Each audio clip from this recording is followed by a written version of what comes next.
Alangudi friends, subscribe News 55 channel to know all Alangudi and surrounding news through this channel. எனக்கு தமிழ் கொஞ்சம் தெரியும், but Alangudi news நிறைய தெரியும் because News 55 channel subscribe பண்ணிருக்கேன்.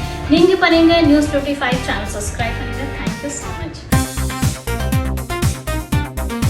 புதுக்கோட்டை மாவட்டம் ஆலங்குடி அருகே உள்ள மேலப்புள்ளான் விடுதியில் கற்பக விநாயகர் கோவில் அமைந்திருக்கிறது. இங்கு ஆண்டுதோறும் மார்கழி மாதத்தில் பிள்ளையார் நோன்பு விழா கொண்டாடப்படுவது வழக்கமாகும். இதில் ஆண்களும் பெண்களும் குழந்தைகளும் தீயை விழுங்கும் வினோத வழிபாடு நடைபெறுவது வழக்கம். இதனை முன்னிட்டு கற்பக விநாயகர் சுவாமிக்கு சிறப்பு அபிஷேக ஆராதனைகள் நடத்தப்பட்டது.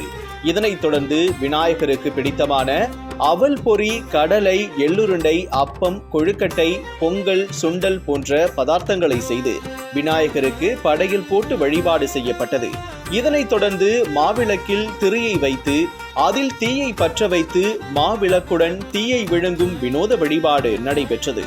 இதில் ஆண்கள், பெண்கள், குழந்தைகள் என 50க்கும் மேற்பட்டோர் தீயை விழுங்கி வழிபாடு செய்தனர்.